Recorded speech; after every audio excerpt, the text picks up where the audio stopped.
Morning. Welcome to this first panel of this session. We have here three scholars from the US universities, and they are going to talk about three different regions in the Americas, Puerto Rico, Brazil, and Argentina. We'll have 20 minutes per exposition, and when we finish all the expositions, we will have like half an hour for questions and answers, okay?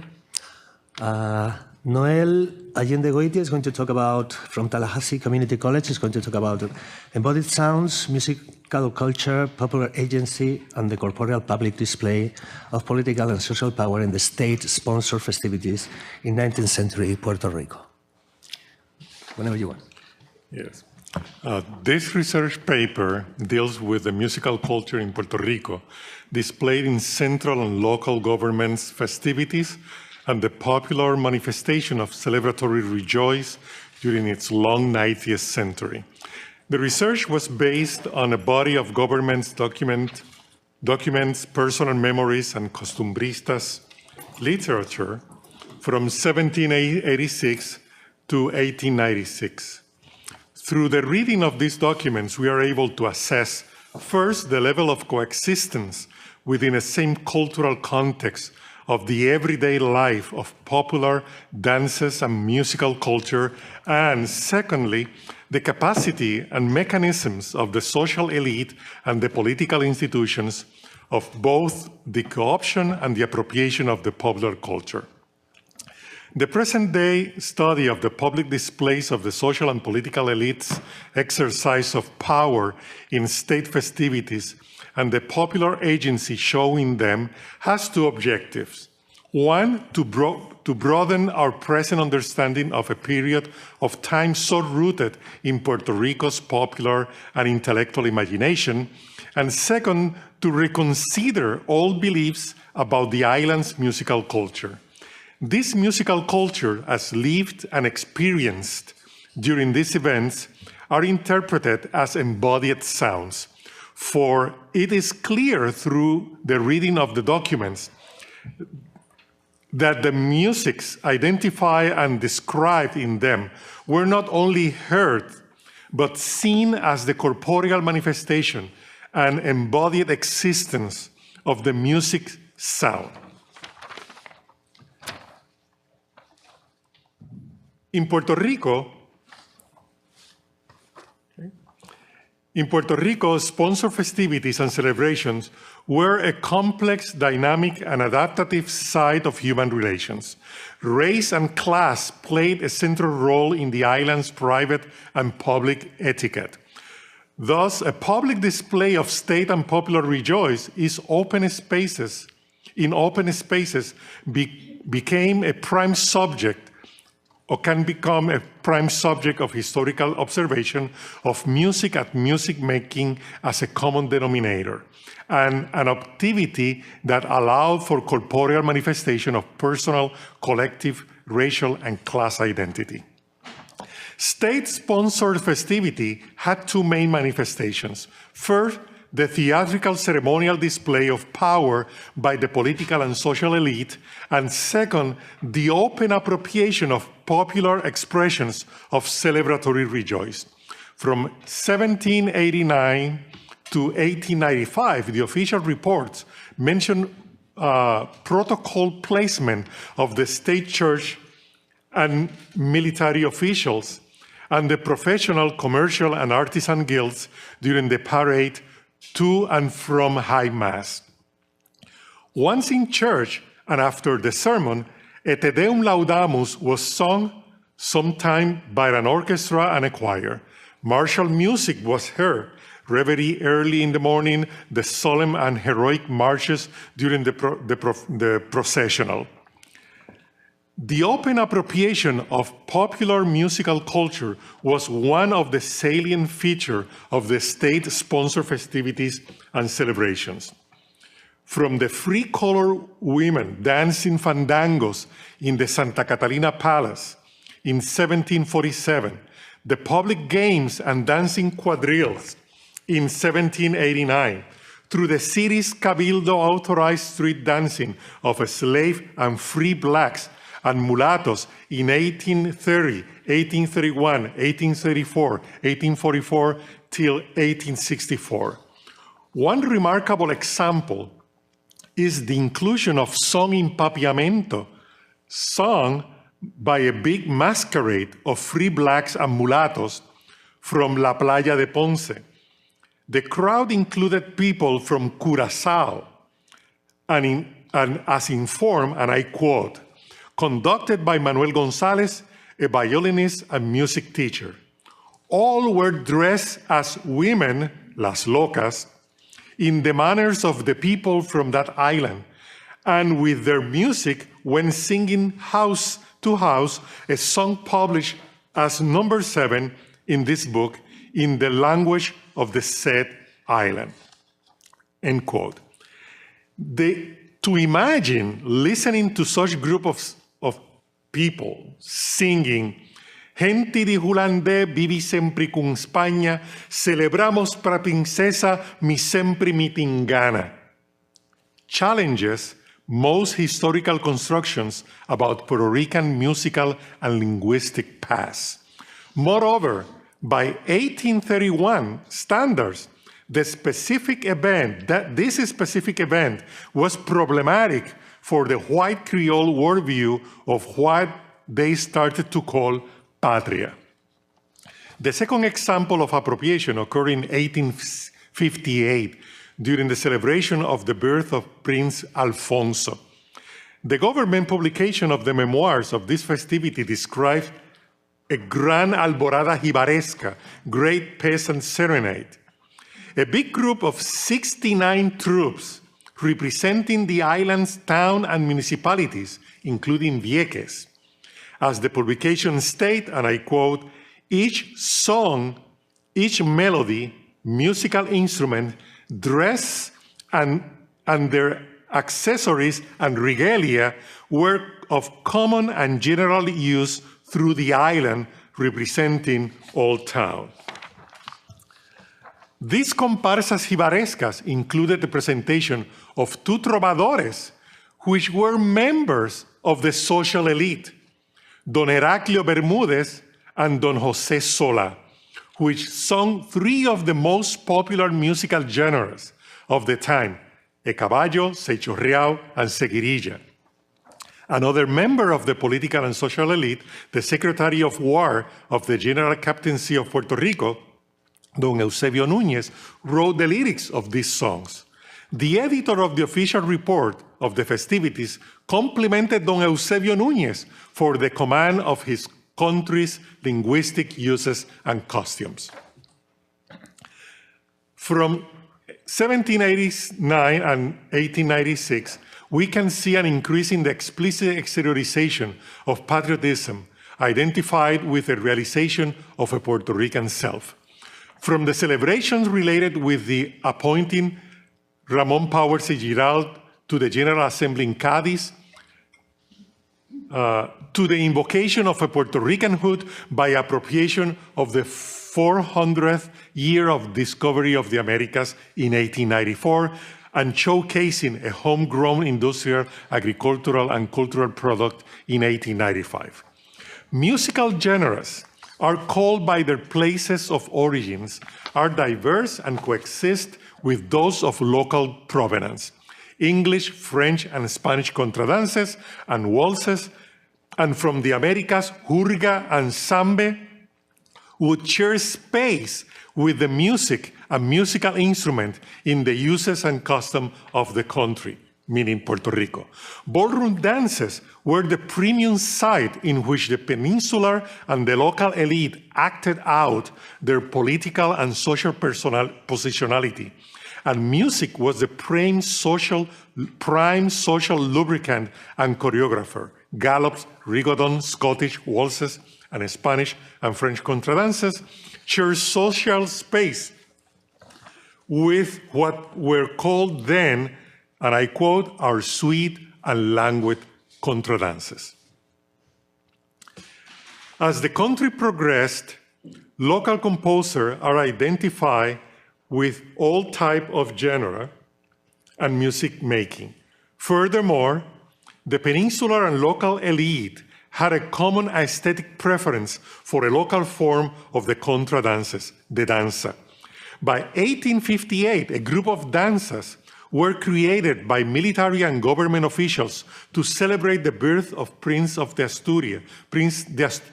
Asturias, the future Alfonso XII. Commander Don Francisco Santaella, a government official Don Nemesio Quiñones. The titles suggest the degree in which the locals use the homegrown creativity to express the complexity of the colonial situation. The titles of the danzas were Reina Isabel, the second one, Príncipe de Asturias, the third one, Protector de Puerto Rico, dedicated to the governor. The fourth one was called Madre Patria. The fifth, La muy noble y fiel Isla de Puerto Rico. However, the local danza coexisted with other rich and diverse genres created by both musicians of oral and lettered tradition.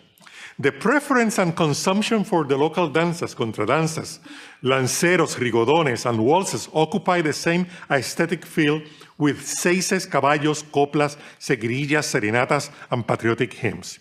The production of these musical genres by the same pool of local composers was favorable for the process of cross-fertilization. The rhythmic pattern and form of the danza and of the contradances and the danza and the performance style of melodic intervallic structure of the seis, caballo, and seguirillas gave way to new expressive and creative forms and generic fusions. An instance of the process is found in a set of composition commissioned for the Grand Ball of 1878 to the Puerto Rican composer Julián Andino. 3 danzas and 1 danza seis make up the set of the work. The 3 danzas were El Regio Enlace, the second danza was Lealtad, and the 4th danza was Puerto Rico. But the 3rd danza, Valor, was a fusion between danza and seis.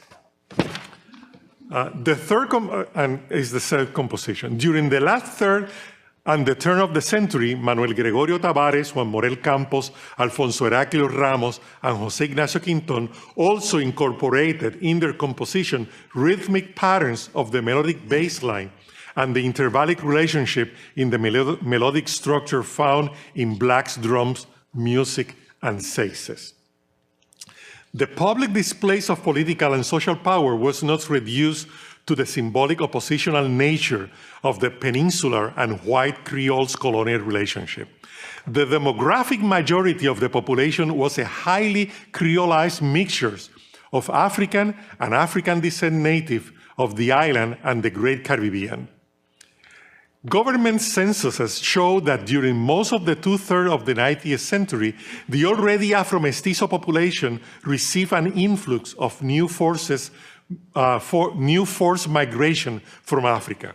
Consequently, slavery as an institution was politically, economically, socially, and culturally implicated in everyday life. In Puerto Rico, a racialized quotidianity existed against the grain of the dominant worldviews. In one hand, the colonial state acted as the guarantor of the economic and social based interest in slavery-related institutions and laws. The vigilance, in the other hand, the vigilance and policing of the state in particular and society in general was predicated on the body of the slave and free African descendants as means of personal agency. From 1814 to 1868, the Puerto Rico's Good Governance and Policing Proclamation, and specifically the regulation against the Black people, was a corpus of law designed to exert a political and social control upon the physical persona of the African and African descent, both slave or free. Personal memoirs and official reports can be cross-referenced to have a panoramic view of Afro-Puerto Rican musical practice. During state and civic festivities, they would have a salient presence, troupe of masquerade parading in the street with drums called bombas and other instruments related to Black people. A ball of morenos paid by the well-to-do neighbors of Rio Piedras in 1831, shouting victors to Isabel and Cristina, a group of Black slaves from San Juan dance their particular dance in a variety of balls.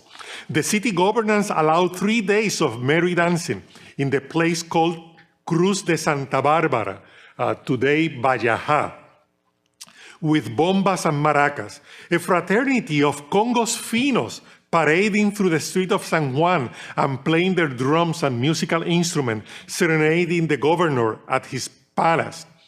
Black artisan balls, slaves, free blacks and mulattoes dancing a diversity of dances in the street and plazas of Ponce in 1875.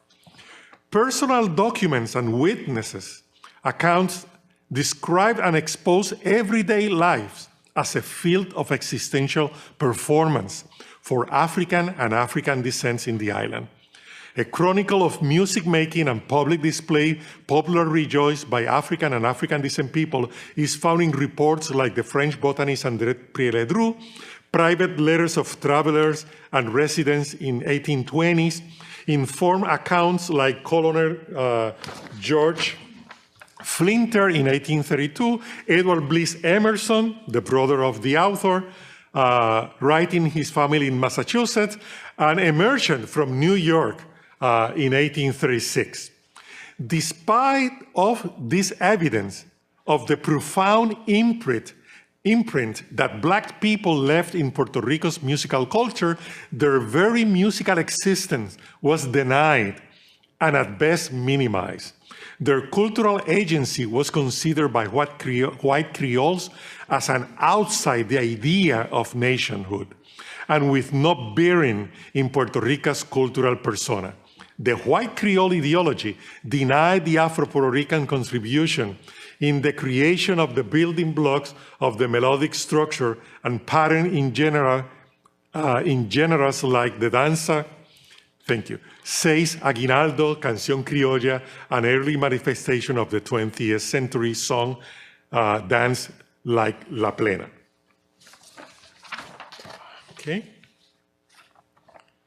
Learn musician, to finish, learn musician like Callejo, Bralodeño Colón, Trina Padilla de Sanz were vigilant of the so-called African snobism.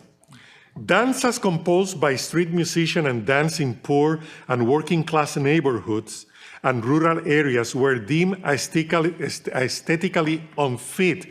They alluded to the title of this like this: Zabaleta, Rabo de Puerco, Siña María la Colorá, Ay, yo quiero comer mondongo, Menéndez, Boque Covacha, el tereque, el merengazo, el temporal, la charrasca y una que dice, ay, Juana, déjate tumbar.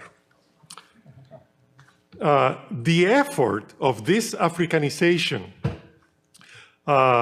the Africanization of the musical culture and the exercise of erasing it from the very notion of Puerto Rican culture was a futile effort. By the end of the 20th century, by the beginning of the 20th century, a member of the prestigious group of musicians born during the 1860s, a member of the turn-of-the-century generation, Manuel Martínez Ple, made a warning statement. Referring to the recent closed century, he said, at the beginning, it was the people of color, the only one that made music its profession in Puerto Rico. Thank you.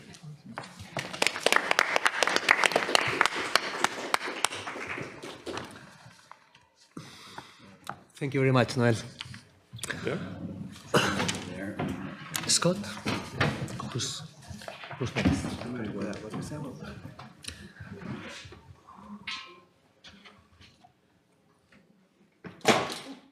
not a wall. I thought it was a wall.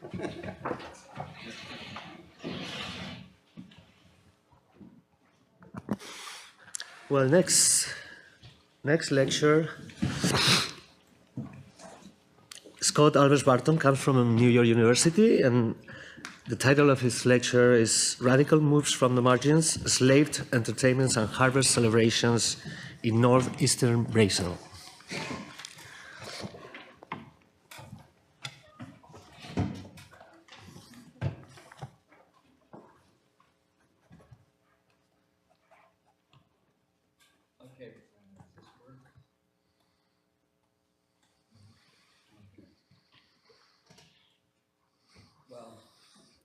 Quickly to orient you, if you look where it says Brazil and North Atlantic Ocean, just south and to the left, it says São Luís.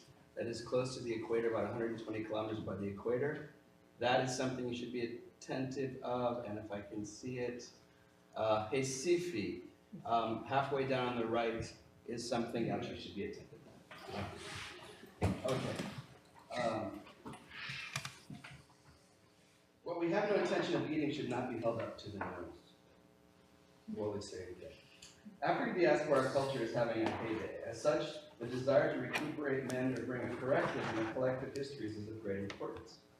Although generations of foremothers and forefathers have been at this task before us, last Sunday, while listening to an hour dedicated to the life and work of African-American chef and food writer Miss Edna Lewis on Francis Lam's Suspended Table, a food and culture podcast, noted author Jessica Harris did just that.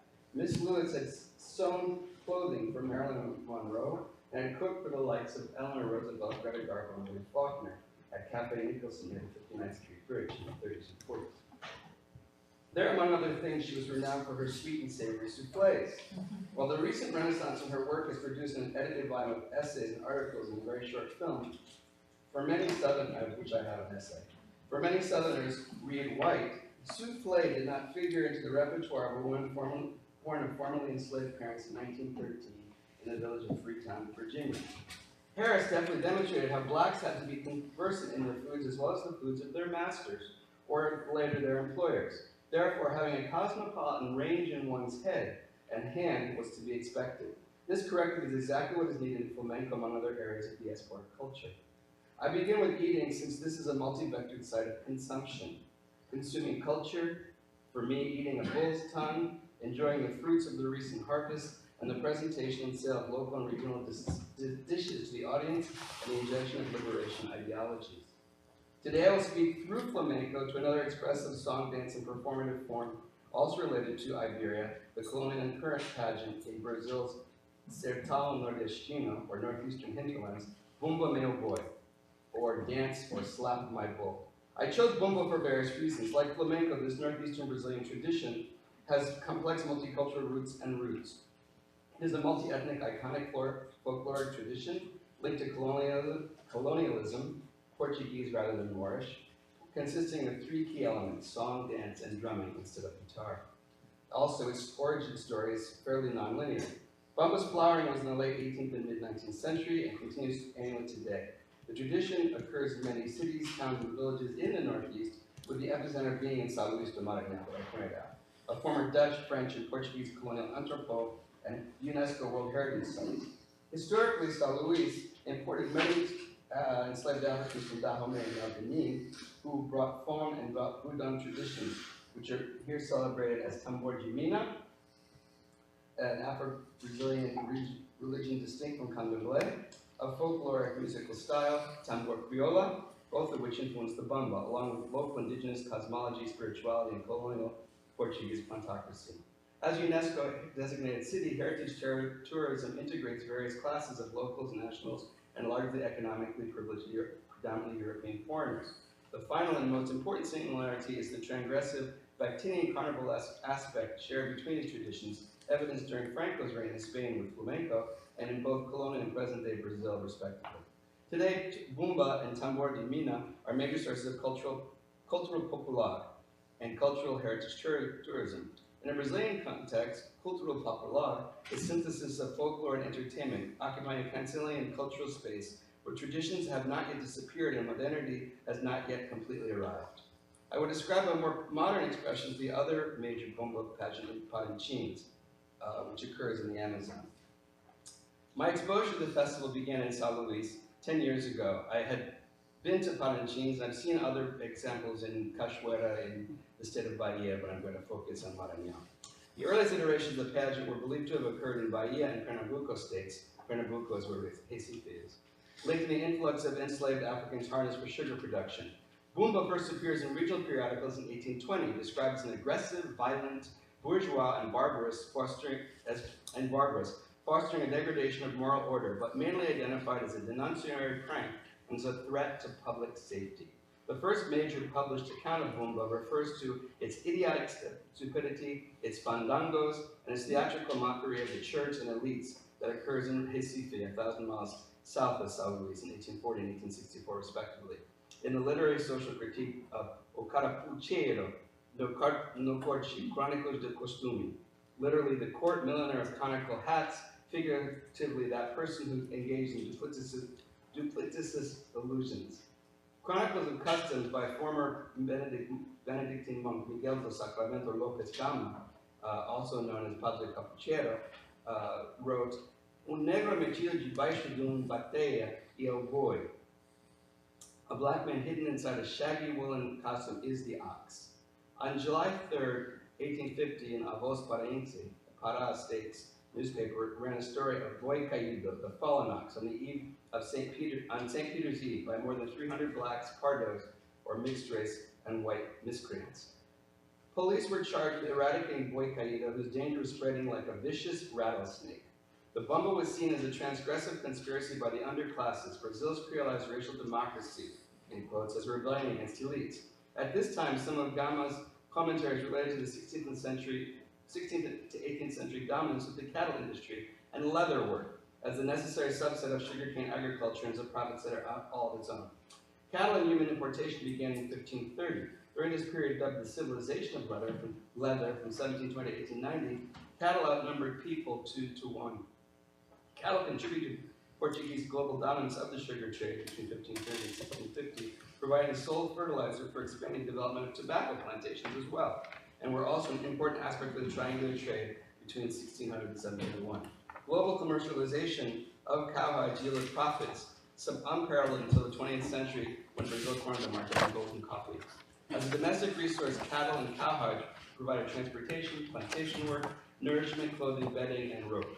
The line of cattle fostered the mistaken belief that the boiada pageant descended from the Portuguese religious processions presented to the enslaved by the Jesuits or the bullfighting traditions.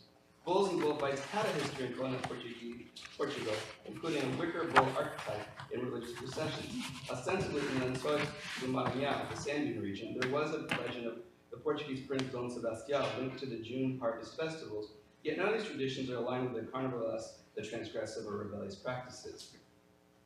In addition to the musical rhythms that will not be progressed in this paper, the bomba has numerous African influences that mark it as potentially influenced by certain aspects of Portuguese or Greco-Roman culture, but not defined by it. This follows along with Sheikh Diop's argument for a reevaluation of Africa's contribution to world civilization and Martin Bernal's similar argument for linking Greek culture to Egypt. Just as I previously referenced Edna Lewis's code switching, Africans in the diaspora became conversant in European cultural norms as well as their own, adapting the allegory to their own use, indirectly referring back to their antecedents. These hybrid manifestations are inherently intercultural.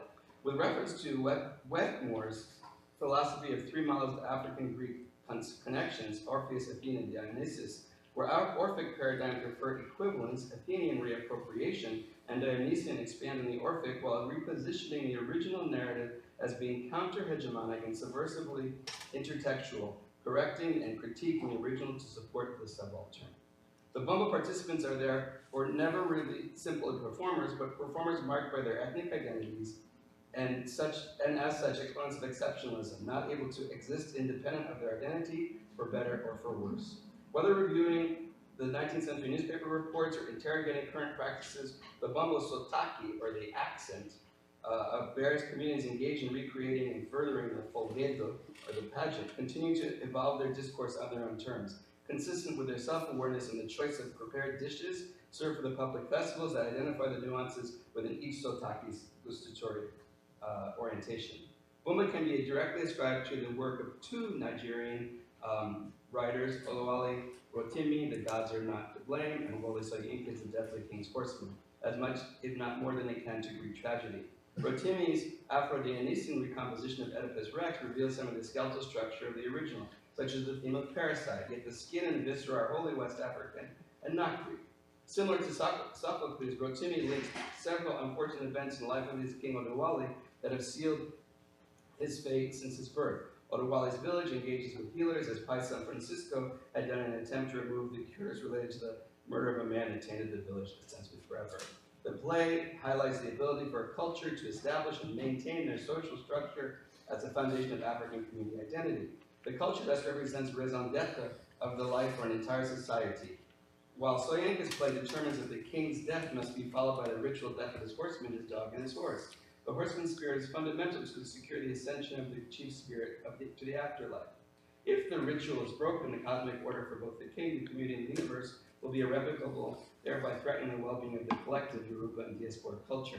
Much as Pai San Francisco, the hero of Bumba's transgression, had the potential to threaten the livelihood of all the plantations enslaved. Aboyada. Initially banned in Maranhão, it was in the state where the synergy of African, indigenous, and Portuguese culture fostered the most unique iteration of the pageant. The festival was seen as the impetus for self-determination among the enslaved, causing it to be banned from 1862 to 1868. Nationally, and even following repeal, performances were excluded from the São Luís city center. Consequently, the folguedos took root in outlying districts, peripheral towns, hamlets, and villages in the region. As a result, those sotakis, or local styles seen as accents, emerged, fostering a diversity of narratives, costumes, melodic, and instrumental styles that anchored the story within distinct regional ethnic variations that are in practice today. The arc of each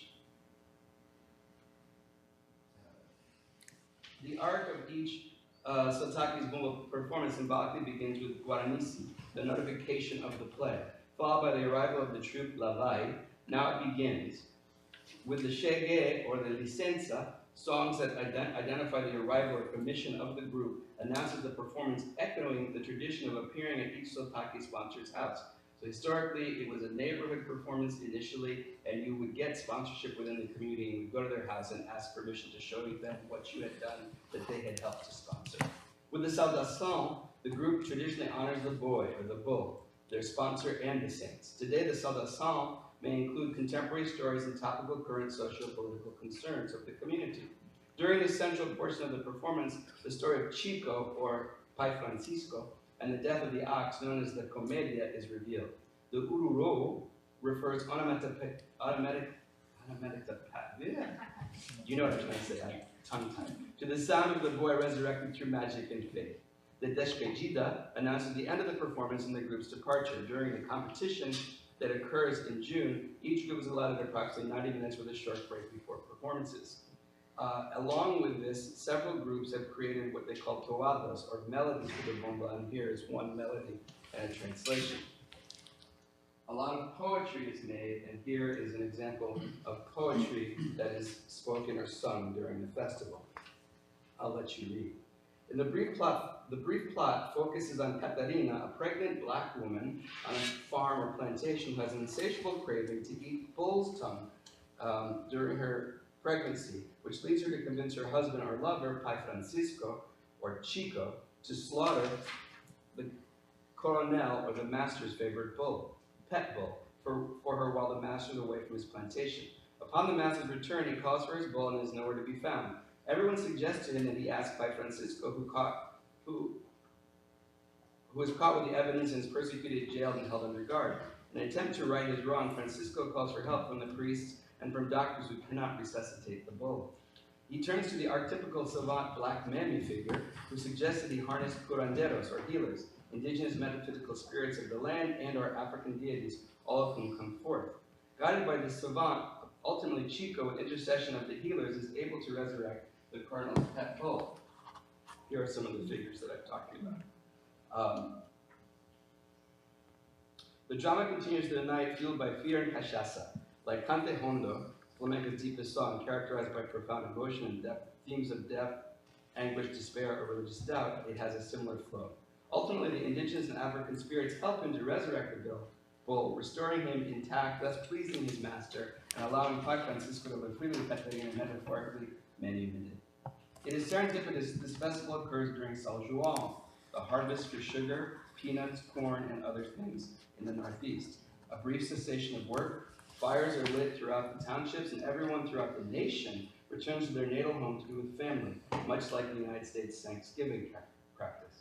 And syncretized with the celebration of Santo Antonio and São João are the Orisha warriors, Shango and Ogun. So we have, in this case, both the Catholic and the Candomblé and or a Tambor Divina expression in this one moment in Saloubes. And Shango and Ogun are respectively deities of thunder, passion, and justice, and iron, technology, and change. All of the Sotaki neighborhoods light bonfires and residents gather, discuss local issues, practice the performance steps, celebrate post-performance, drink, eat, sing, and reinforce community. So this is the end, not just the beginning. Today's Bomba Fogueira, defined as a celebratory festival rather than as a rigidly defined ritual or dance form, is roughly 1 month long in performance. Yet the preparation exists throughout the year. It begins as a community engagement in working-class subaltern neighborhoods of São Luís, a mimesis of Salvador's Carnaval Blocos or Rio Samba schools, to raise money for costume materials, sewing, building of the bull, practicing the drama, and the music. Beginning in the southern hemisphere springtime, the preparations and first performances dovetail with the Christian concept of rebirth aligned to Easter. The formalized pageant is presented daily from dusk until after midnight during as festas juninas throughout the month of June as a display and competition between various sotakis or regional groups. São João, Catholic St. John, Orisha Shango is the patron saint, as I said, of the Fogueira, and historically it begins with official public performance cycle on June 24th.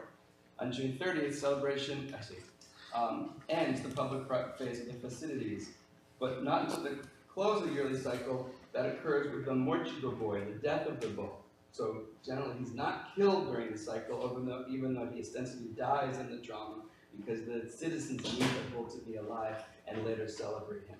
So later in the season, generally between August and October, many of the most tradition-oriented groups celebrate a symbolic slaughter of the boy in the final event for the season. In the traditional celebration, the celebrants drink wine, a metaphoric simulacra of the bull's blood, referring back to the sacrament and a reaffirmation of life. Some years, the festival extends over a longer period of national and international tourism, increases audience numbers and local economic support. This is a community event that bolsters individual neighborhoods and districts in spirits, ingenuity, craft, and engagement with tradition, cultural memory, intergenerational learning. Facilitating the success of this endeavor is buoyed by state and some national funding, yet much of the overhead comes from the community itself and their dedication to the preservation of their idiosyncratic traditions. Cottage industry is also a factor seen most directly in the sale of topical t-shirts and particularly in the sale of food to the audience, some of which is reserved for the performers, whether in the neighborhood phase or within the larger festival context. Consumption and ingestion is an enduring theme to this performance on stage and as an intellectual path to deliberation, and the playing field adjacent to the camp, where audience members take breaks between each 60 to 90-minute Sotaki cycle and sample regional foods prepared by Sotaki members. The vended foods help to offset the costs associated with costume materials, the productions themselves, as well as providing some revenue for the purveyors, labor, and the cost of goods. Specific accounts of the food budget for rehearsals can be measured in the number of pigs, chickens, kilos of flour, bottles of cachaça, kilos of rice needed to feed performers. And the largest Sotaki participants may be named and numbered in military fashion. Batalhão, a battalion. Batalhão pesado, a heavy battalion. Evidence of Sotaki's agency and popularity. A batalhão pesado of 400 to 600 people literally doesn't require military-like organization, while even a group of 100 or so requires a substantial investment in food, drink, and transportation. The harnessing of the community to mount every aspect of the festival throughout the year reaffirms the creation of specific variations of the broad narrative that addresses the concerns and realities of their district. Their ethnicity, their socio-cultural political realities are effectively reinvented and structured through their expression of Bumba as distinct from other Maranhenses and further filled with alleged attributions to European antecedents. In rethinking Bumba as descending from African tradition, where Greek or Greco-Roman history and myth is descended from Egyptian narratives, Bumba can be seen as an extension of the Osiris myth, where Osiris is trapped until resuscitated by Isis, allowing them to both go free, just as Catarina and Pai Francisco received liberation with the revival of the As a performative practice and cultural event, this is my district G-Bill conclusion. As a performative practice and cultural event, Bumba has many vectors worthy of study. Much can be added to what I have focused on, particularly the musical form, instrumentation, and variations, as well as a more detailed information regarding the broad structure of the narrative, the characters, particularly the curanderos, spirits, or orisha. To briefly return to Lopez Gama, Padre Queiro, essay, the overriding themes have taken offense, according to him, to the inclusion and prominence of blacks in the performance, the denigration of the church and prelates and the nation as a whole, the further validation and narrative, and the inclusion of bozals, or the blacks, what we would call saltwater Africans, newly arrived and brutish and hellish. This is further validation that the narrative and performance have little to do with Portuguese culture other than inverting their hegemony over the indigenous and the Africans in their midst. Quoting Gama, who will believe that this is consented and approved in the provincial of the most polished of the Empire of Brazil? How is it possible to deceive and mock the priestly state? If this is for the most part the teaching of the average people and superior, why do we admire ourselves of such immorality? Gama's essay firmly establishes the creative license employed by subaltern actors in Northeastern Brazil to develop a performative festival of their own design, wholly steeped in allegory and carnivalesque, even when and if it was performed for the master's entertainment, as it's supposedly historically been used. Reading this text, it necessitates inhabiting the space in the place of local neighborhoods and outlying districts of Sao Luis, not just sitting in the public park below the Colon Historic District to see the genesis, heart, and soul of Bumba.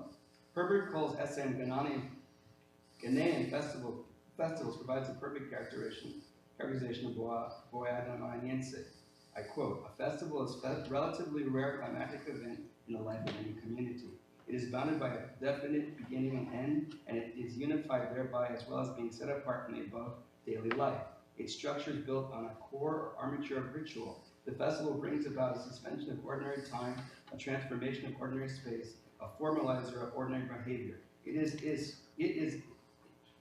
as if a community becomes a stage set and its people actors with a battery of seldom seen props and costumes. Although dependent upon life-sustaining rituals, the festival is an elaborated and stylized phenomenon which far surpasses ritual necessity. It only becomes a social, ritual, and political epiophis of community life in a year. At a festival time, one level of reality, the common and everyday, gives way to another, the more intense, symbolic, and expressive level of reality."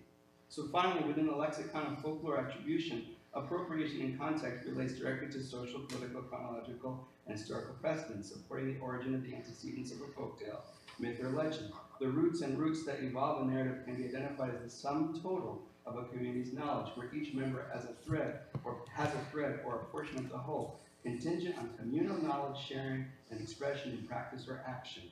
Precisely the shared repast by a collectivity to create a shared knowing and performative expression references their identity politics that feed their community. That which is irrelevant if the knowledge sharing is predicated on historical or intercultural connection is literally and virtually eliminated from the narrative. The circulation of the narrative in the community and within the larger public sphere invites others to ingest said mana from the aforementioned feast. As with cooking, the narrative, like recipes, are adapted to suit the needs of those at table. While those influences may appear in the final product, the sum is greater than the value of some of those ingredients. While Bumba may build over top of Osiris' archetype, as well as Iberian and European antecedents, within the genre of folklore, functionally the narrative is precisely what the community says that it is, how they perceive and express it as their own feast to savor. And to end, I'll show you a couple of images I took at Bumba about in the last 10 years. This is the Black Memi, who always is rendered as a man in blackface, dressed as a woman. Various types of Bumba. This is the same man with different head, and this is a Kazumba, one of the spirits in my upper right, producer of the Kazumba. This is one of the black groups, the Matraca. These are some of the types of instrumentation that varies group to group, and some of the different types of groups that have their different sotapi that you can see within their dress and garments. This is Catarina, again, sometimes as a man in drag. And there's another Catarina in Francisco. And I think that's it, that's the ball. Thank you, Scott.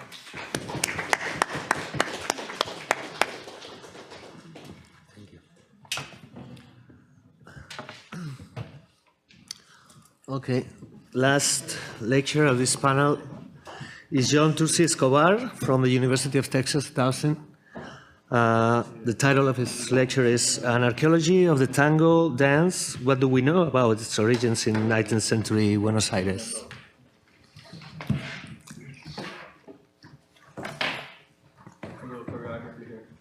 Yeah.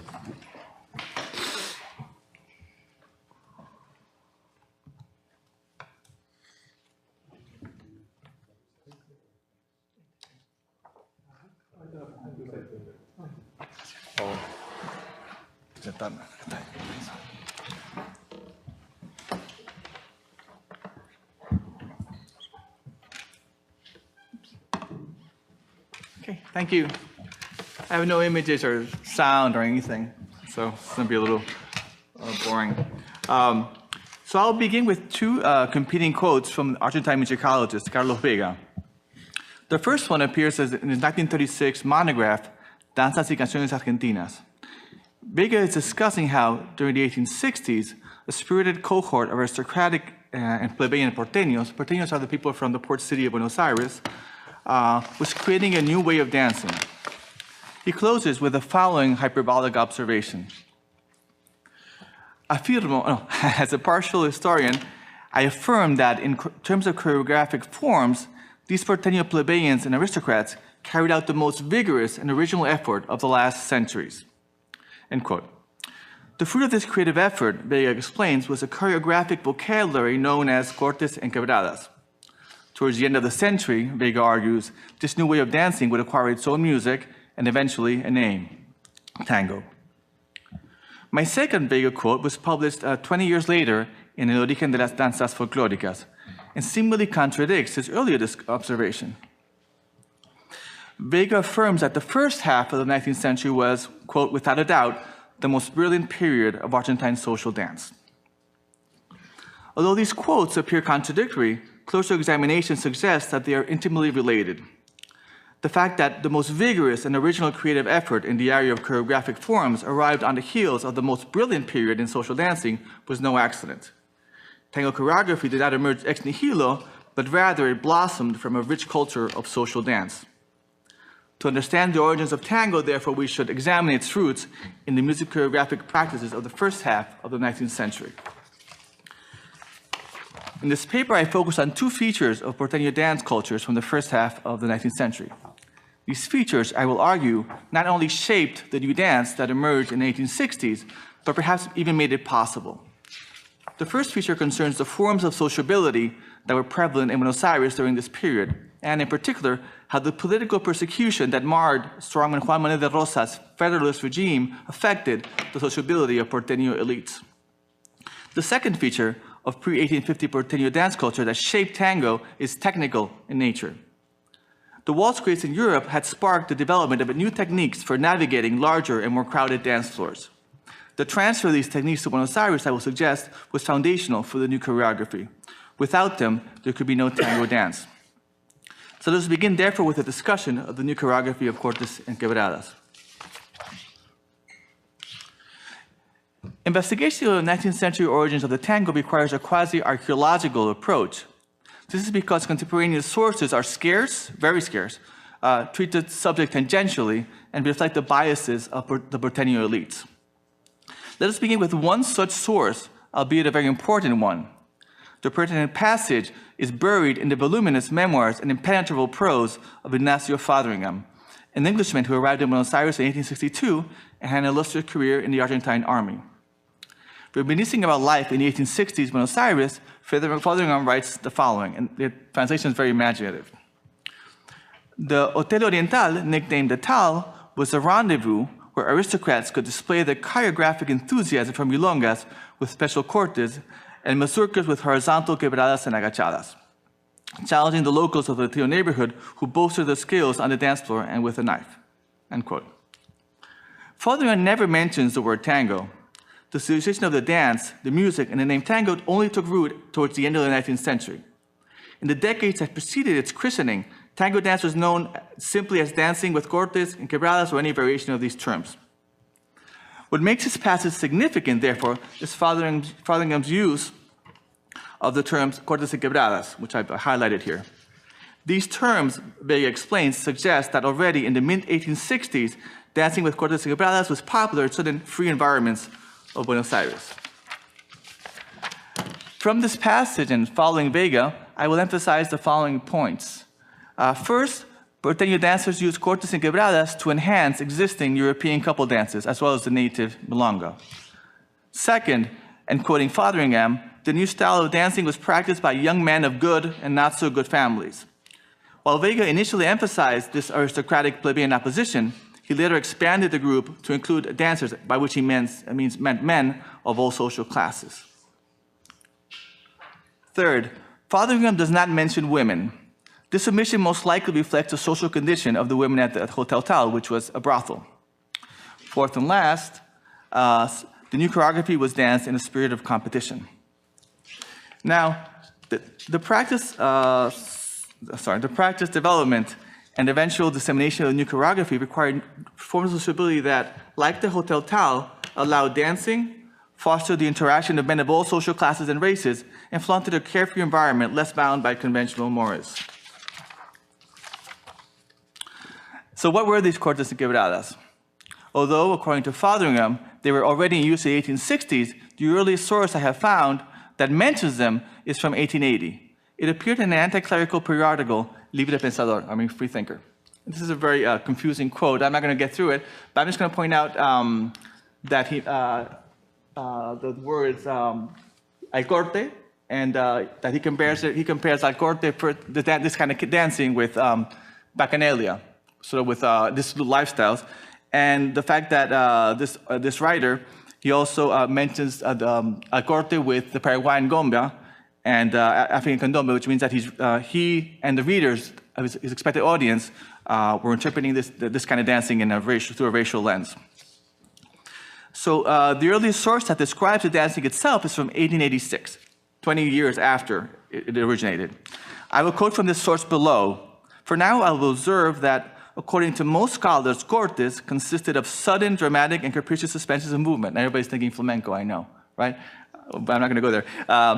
Quebradas, on the other hand, seem to most agree, involve bending at the waist and exaggerated flexions of the knees. Finally, sources suggest that couples danced in a very, very tight embrace, and the expression was there was no había luz, there was no light. So where did these cortes and quebradas come from? For today, I will just simply assert that it was Afro-Porteños who most likely created and or inspired the movements that came to be known as cortes and quebradas. And perhaps they were also the first to incorporate them into European social couple dances. But second, after this germinal creative feat, it was men of all races and social classes, and women from a narrow social spectrum who contributed to the elaboration and development of the dance, and especially to its dissemination. Here I would like to add a brief but important disclaimer. It seems likely that this hybridization was occurring concurrently on the eastern bank of the River Plate in the San Felipe neighborhood of Montevideo. You always have to mention Uruguay, because otherwise people get angry, and it's true. But so neither affirmation is novel. In his landmark monograph, historian Charles Chastain interprets various Latin American dances in terms of the incorporation of African movements into European social couple dances. My contribution today, therefore, is to explain why this choreographic mestizaje occurred when it occurred and not earlier, and why it took the form that it did. As I stated above, I will seek these explanations in the first half of the 19th century and suggest that they resulted from two features of the period.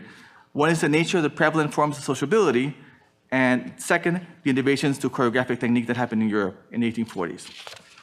So let us approach each feature in turn. In his memoirs, Argentine publicist Ignacio Núñez provides a detailed description of Porteño dance during the first decade of the 19th century. This is the end of the colonial period. Núñez distinguishes between dances for decent people and inferior dances. This distinction follows how elite Porteños divided the population into two groups, gente decente, as they self-identified, and gente de pueblo, which is what they called everyone else. So I will refer to gente de pueblo in this paper as urban plebeians. The dances for decent people are also better known as tertulias, and the inferior dances were often called fandangos. This slide lists the types of dances that, according to Núñez, characterize each type of dance. Note how only one of these is an embracing couple dance, the waltz, la valsa. It is clear from Núñez's account that young men from decent families regularly attended imperial dances. At the end of the colonial period, then, there was a form of sociability, the fandango, that met the three conditions mentioned above. They featured dancing, fostered the interaction of men of all social classes, and flaunted a carefree environment unbound by mores, conventional mores. Now, in early 19th century Buenos Aires, there was another form of sociability that evolved around dancing, and this is the candombe. During this period, a fourth of the population of Buenos Aires was Afro-descendant, or African. As plebeians, Afro-Porteños could participate in fandangos, but they had other options as well. Since the beginning of the 19th century, Afro-Porteños organized themselves into associations called naciones. Each nación required a lot, each nation would acquire a lot on the southern outskirts of Buenos Aires. In this neighborhood was called El Barrio del Tambor, the neighborhood of the drum. And on Sundays and holidays, members would congregate to socialize, practice religious rites, and execute dances of African origin accompanied by drums and singing. The term candombe referred not only to the association, but also to the places where they met and the dances that they practiced. Sources suggest that dances were collective, loose, and generally organized in lines. Candombe moves, many believe, formed the basis of the later cortes and quebradas. Interestingly, only morenos and pardos, which is they self-identified in the 19th century, could participate in these dances. Non-Africans or whites could attend, but they could only attend to observe. Finally, let us return to the bailes decentes, the tertulias. Tertulias were the primary form of elite sociability. Tertulias were gatherings at private homes hosted by women and organized around dancing. When Vega affirmed that the first half of the century was the most brilliant period of Argentine social dance, he was thinking about tertulias. Vega based his assertion on the extension and variety of the choreographic repertoire, which included various forms of minuet, gavottes, English and Spanish contra dances, quadrilles, cielitos, the hornpipe, waltzes, etc. The richness of the choreographic culture, I would add, is evident not only in the variety and extension of the repertoire, but also in the intensity with which it was cultivated. Tertulias were frequent. There was often several in an evening, and they were all concentrated in the small radius of the city where the elites lived, maybe like around a 10-block area. So it was common for men to attend several tertulias on a given night. The popularity of tertulias reflects the fact that there was little to do in early Buenos Aires. It also reflects the social tensions that arose after the 1810 revolution, when the urban plebeians played a larger role in the political sphere. As instability and violence intensified over the following decades, the Porteño elites retreated into the domestic sphere, a tendency that was exacerbated during the oppressive streaks of the Rosas regime, which led the elites to abandon public spaces almost completely. Social dancing had a central role in the lives of elite Porteño men. In his memoirs, Eduardo Wilde recalls how, quote, during the 20s and 30s, every night, young men would gather at Espinosa's dance academy. A few to learn, others to practice and spend the time. I want to note that Espinosa was actually Afro-Porteño. This not only suggests the social pressures to learn how to dance, but also that gathering to learn, practice dancing was a form of male sociability in the early half of the century. Dancing skills were associated with martial skills and courage. Finally, dancing skills were advantageous to courtship since it was in the tertulias that most Porteños met their future spouses. The tertulia culture therefore created an important choreographic legacy. In terms of the development of tango, moreover, its most significant legacy may have involved the transmission of a new technique for couple dances. Since the 1820s, Argentine political life had been dominated by conflicts between Unitario and federal factions. This opposition had a cultural dimension. The Unitarios emulated Paris and London. The Federalists, and Rosas in particular, rejected the Europeanizing tendencies of the Unitarios and advocated for the return of the religious, social, and cultural traditions of the colonial period. As Rosas consolidated his power and his regime became more repressive, the mere suspicion of sympathy for Unitario causes could result in expropriation, torture, and even death. In this environment, reading the latest French essay or cultivating a dance that was the furor of Europe could count as a symbolic act of resistance. It is from this impulse that dancing with cortes and quebradas gleaned the technical basis for its innovations. As noted above, cortes and quebradas were introduced to existing couple dances. During the first half of the 19th century, the only such dance practiced in European and American ballrooms was the waltz. As is well known, the waltz, especially its embracing position, revolutionized social dancing. The type of waltz that prevailed during the first decades of the 19th century, the waltz à trois temps, consisted of a single turning figure that was repeated for the duration of the dance. Around 1840, however, European ballrooms witnessed the ascendancy of a new type of waltz, the valse à deux temps. This is documented in the most well-known dance manual of the period, Cellarius's La Danse de Salon of 1847. Characterizing it as the waltz of the day, Cellarius explains how the waltz à deux temps represents an improvement over its predecessor, the waltz à trois temps. Now I appeal to the waltzers themselves. Do they experience the same pleasure in making one uniform circle about a room, about an equal movement, as when they spring with that fascinating vivacity which the valse à deux temps alone permits, relaxing or quickening their pace at will, promenading their partner in every way, now obliging her to fall back, now themselves retreating, going to the right, to the left, varying their pace almost at every step. To waltz well, it is requisite to know how at one time to cause her to retrograde, making the waltz step not more obliquely but in straight line, and another to oblige her to advance upon himself by making the same step backward. If there is sufficient space, the dancer should extend his step. If the space is narrow, it is necessary to stop short and confine the step so as to only form a circle. So any tango dancers here? I'm curious if anybody dance or try to dance tango. Okay, so one thing that you recognize here in this passage, right, is leading. Okay, there was no leading in the earlier valse à trois temps, nor in the contra dance, at least not this kind of leading. So the technique of leading fundamentally changes the role of men and women. Thus, Cellarius advises the ladies to allow themselves to be directed by their partner, to trust entirely to him without in any case endeavoring to follow their own impulses. And this advice is particularly applicable to the valse à deux temps. The technical possibilities introduced by the valse à deux temps, the following passage suggests, creates the conditions for the development of the suspensions associated with cortes. This is again Cellarius. Quote, I have seen consummate waltzers spring off with the rapidity of lightning, at once so quick and so light that one might have thought they were going to fly from the earth with their partners, and then suddenly break off and fall into a pace so slow and gentle that their movements could scarcely be perceived. End quote. Now, this description of the new waltz resonates with an article that appeared several decades later in a faraway port city of Buenos Aires.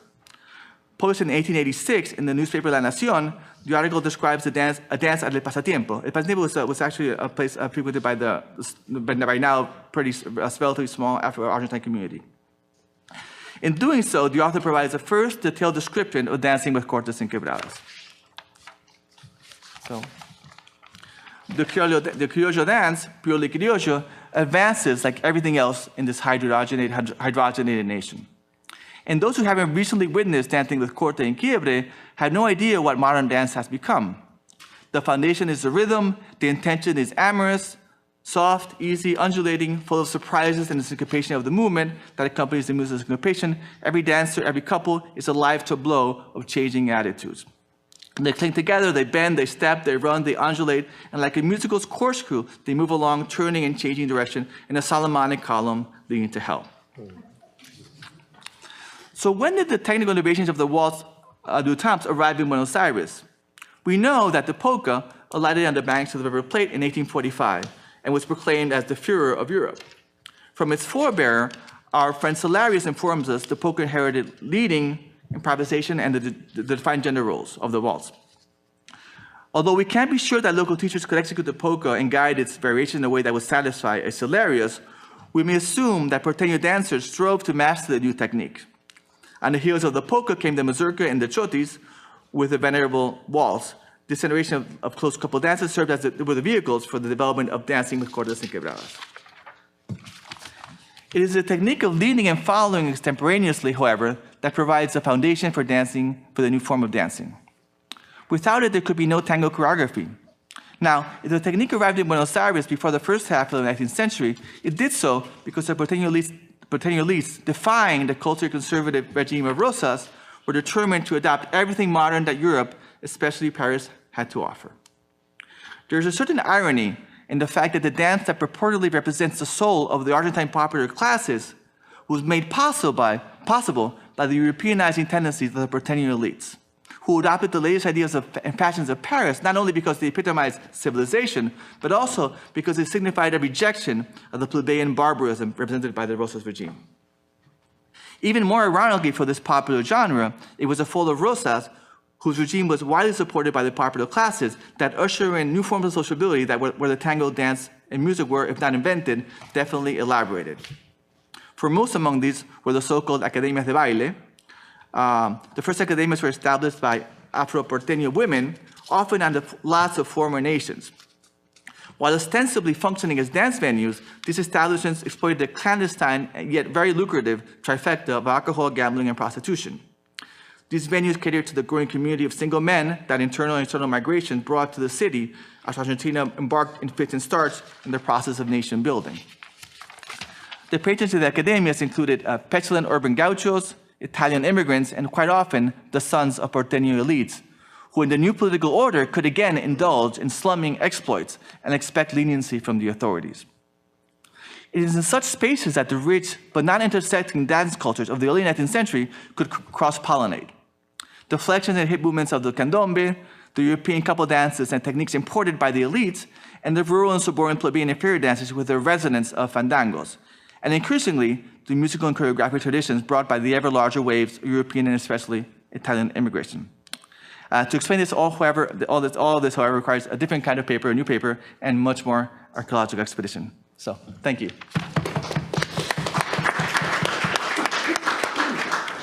Thank you very much, Sean.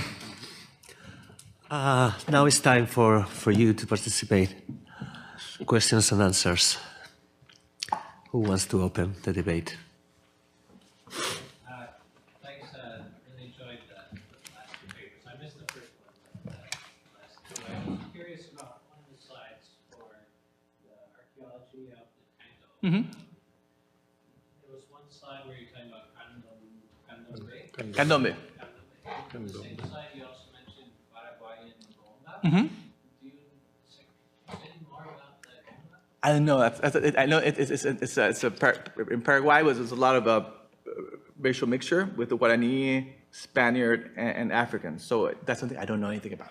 But I know somebody who does. Okay, great. But the thing I want to say is that the author. I mean, many of the sources of the time of the when people wrote about the tango in the 19th century, they're mostly white men, middle class or upper class, and most of them perceive the new dance. They didn't have a name yet as being one sort of associated with la mala vida, which means like so dissolute lifestyle, and two with sort of Africanness or African origins, with the changes with the immigration, right, with the large waves of Italian immigration that happened in the 80s and 90s, things shift, right?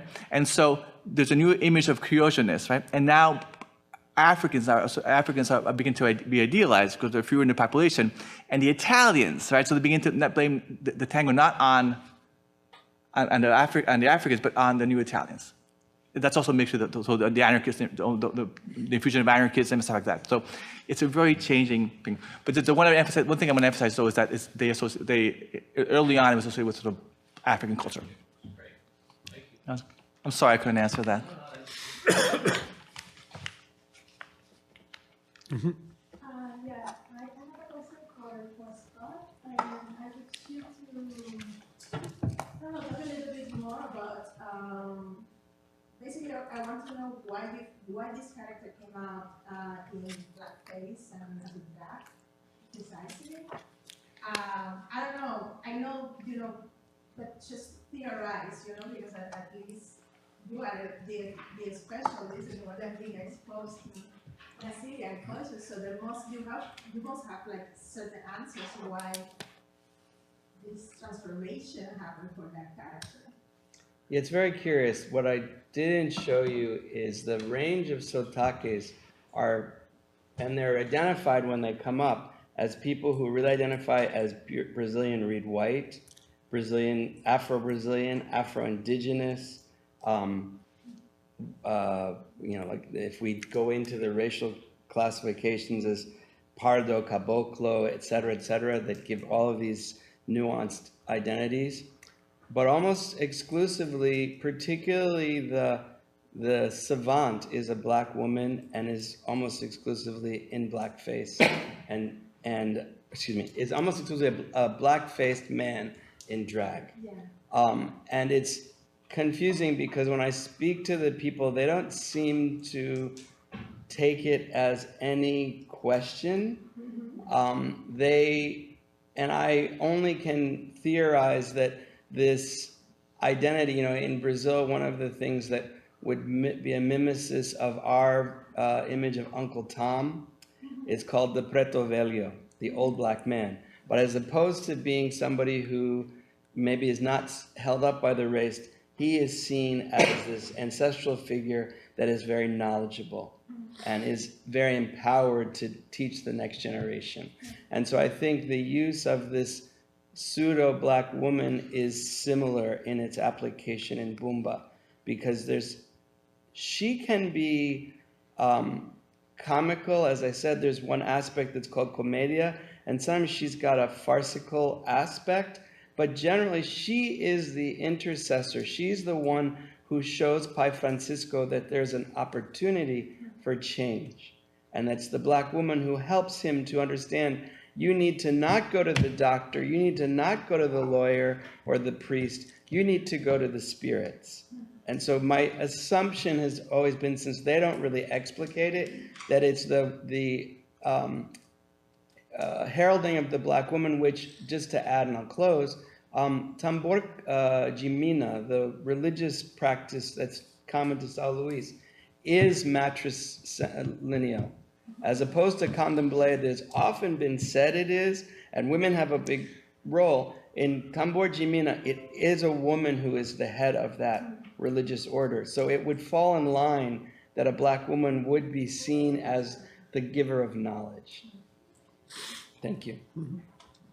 Just a couple of follow-ups for Scott and then also for John. So, but correct me if I'm wrong, when this character is played in drag, are there actually any women in the performance, or does it become an entirely male? Every group is distinct, but there usually are always women. Generally, Catarina is a woman. Okay, I showed you one picture where she was not a woman, she was a man, but generally she's a woman. Depending on the group, they can be as few as 20 people to as much as 100, and including some level of orchestra or instrumentation.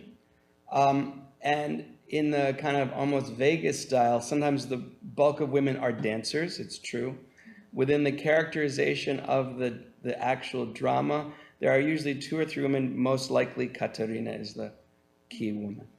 And then just a quick follow-up for John, when you were describing the changing situation with the immigration of the Italians, is it that the dance is actually changing, or that the construction of the dance, the imaginary of the dance changes to make it about these new groups, or both? Yeah, I think both. The thing, I mean, they're very, before 1890s, there are very few sources. So we had to sort of pick and choose and guess, and that's why I call it more archaeological type of research. The Italians' influence supposedly was to sort of simplify some of the, sort of make it liso, make it smoother, and take away some of the codicing. That's sort of the myth of the Italian presence. But this interesting thing is that Italian immigration different from Spanish immigration. Italian immigrants were more likely to go out to the outskirts and intermarry with Afro-Porteños. So they then formed parts of the families, right? The musical families and dance families. Spanish immigration, because a lot of them came from it, they loved the center of the city, right? So they loved the sort of the musical theater and so they tend to live more inside the confines of the city. So so it's hard to tell what was happening with the Italians. You can have both ways. One, that they actually simplified the dance and the music, but on the other hand, they may have sort of by playing next to musicians, by interacting more closely, they may have sort of adapted the way of playing and the way of moving. And I think also with the same thing with the elite, Porteño elites. I think the Porteño elites, because of the nature of slavery in Buenos Aires, and slavery, even though it took a long time for slavery to to be abolished in Buenos Aires, officially abolished. So most Afro-Porteño families had, it was procedure to have more slaves than you needed in the house.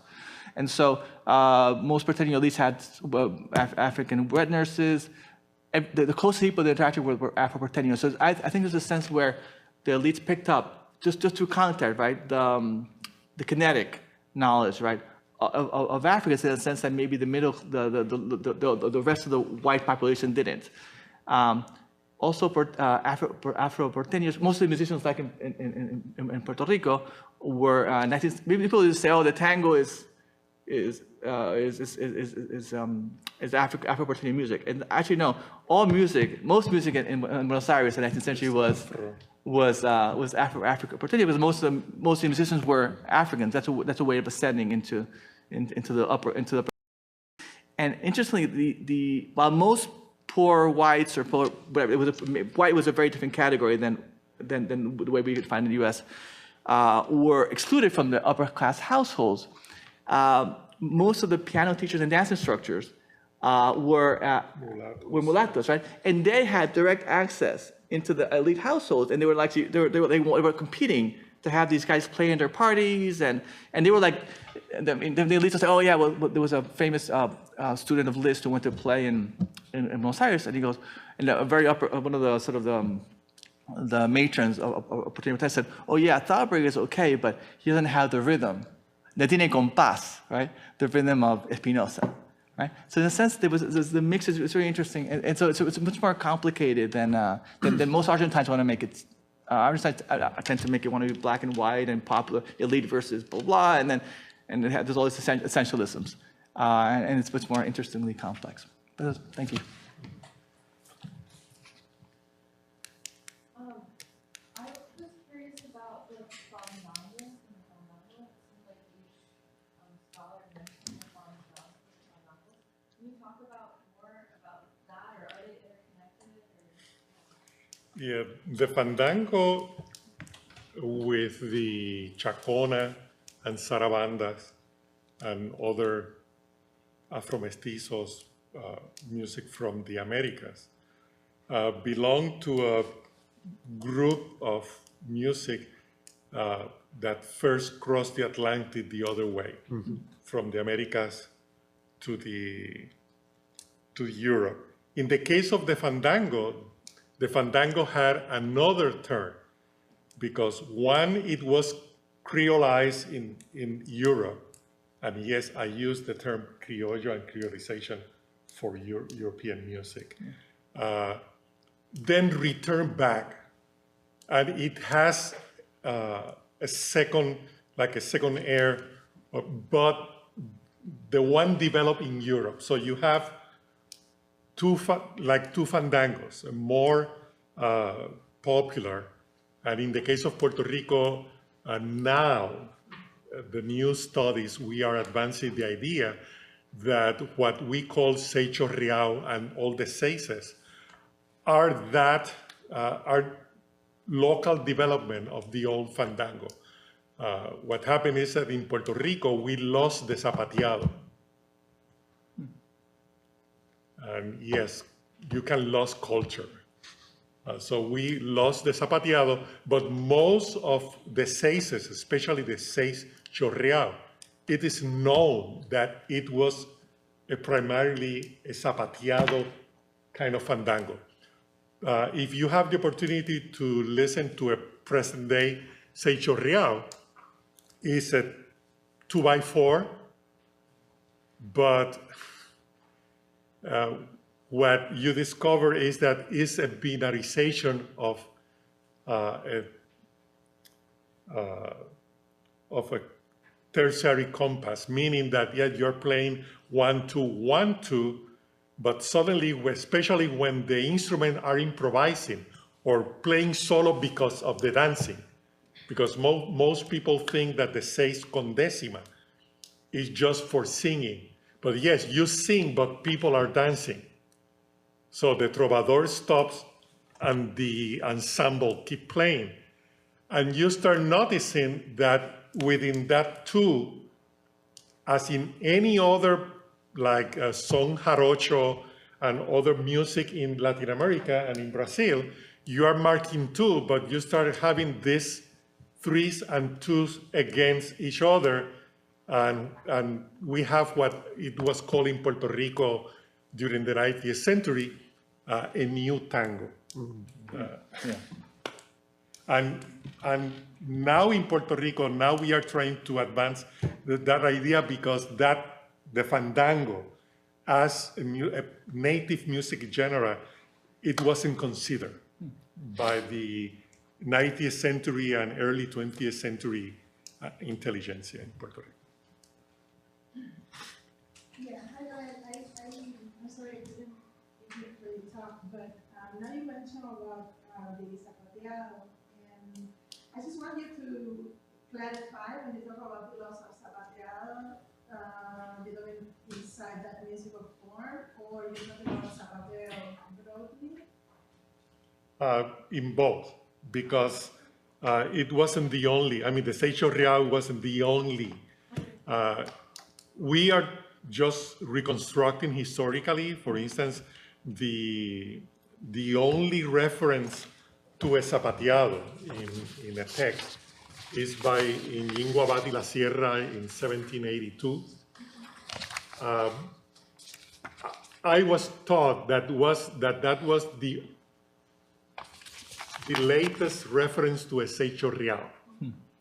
But when you read into more into the subtext, first you have an instrumental. The ensemble is one string, small guitarrillo, small guitar, that could be an antecessor of the cuatro or any other string instrument in Puerto Rico, but the other three instruments are Neo-African and African descent.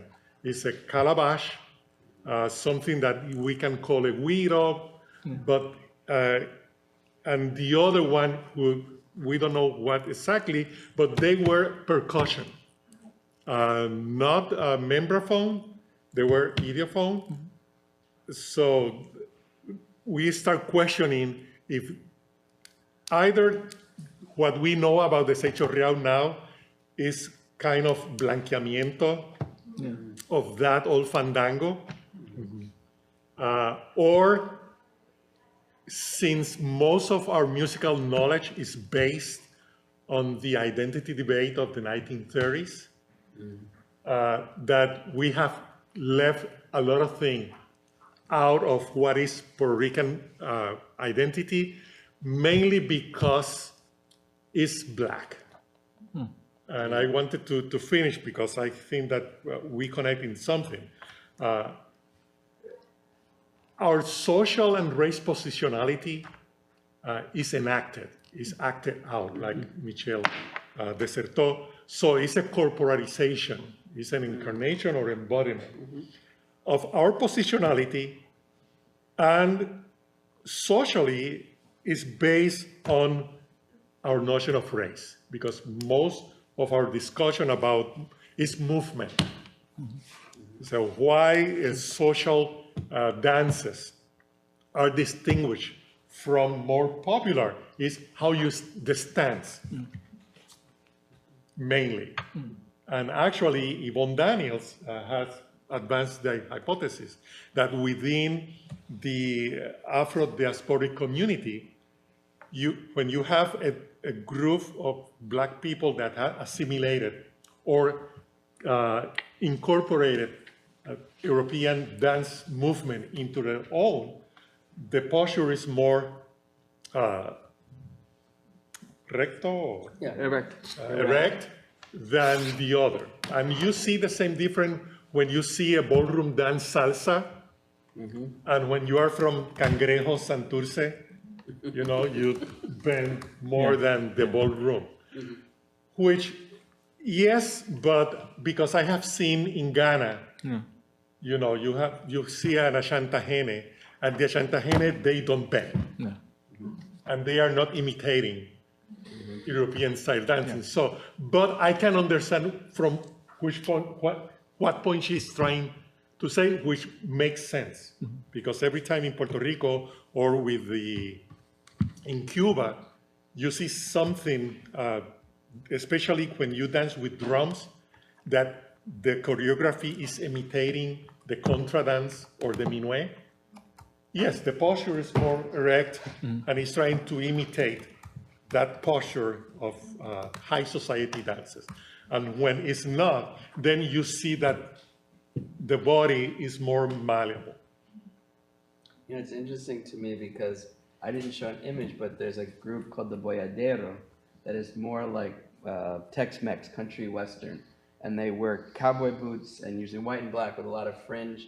And it's all like the contra dance. It's all very erect. It's the only one that I've seen in that grouping that is totally erect in their presentation in the Bumba, where everybody else is, as you're saying, you know, really falling into a more African positionality with their stance. Well, what happened is that sometime in our interest of presenting the lives of the enslaved people, enslaved Africans, as agents, we sometimes fall into this binary thing that the only way of resistance is not assimilating anything.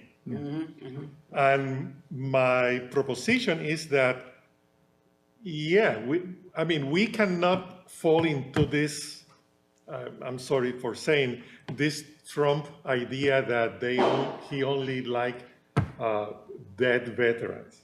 I mean, we cannot fall in this thing that we only love dead slave people that rebelled. Because, as he mentioned, and I argue, at the end, in all Latin America, the Africans and Afro-Mestizos colonize everyday life. I mean, the wet nurses, I mean, why a full white European person end up learning in their own process of enculturation, African movements? Well, I mean, if from you are born, you are just being held by an African and being encouraged to act as, I mean, even if you end up being a racist, you will escape at night and will go dance what you know, because you have been growing up on that. And that's why in this identity discussion of, well, no, we have to liberate our Creole music from African. Hey, but your piano teacher is an Afro descent, even if the guy, like the Creole in New Orleans, don't want to act out like an African. Louis But Armstrong. that is the complexity of race and race relation and race identity. It's not this thing, you only act as an African or you only act as an European.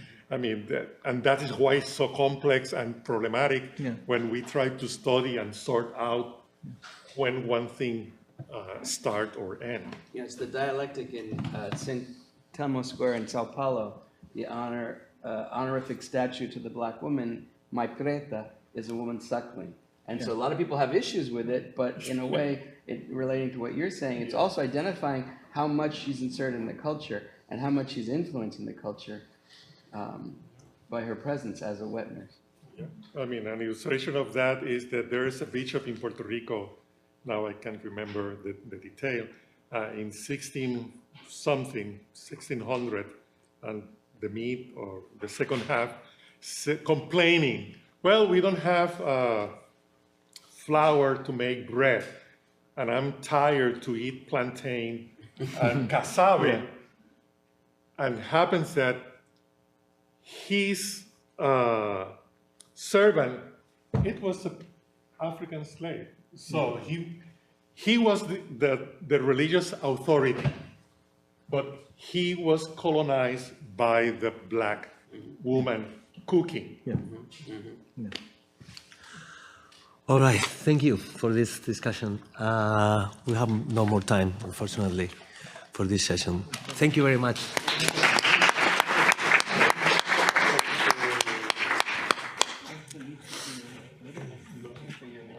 And I about the Mumba. The Mumba is the name of the choreograph, or It's the name of the festival.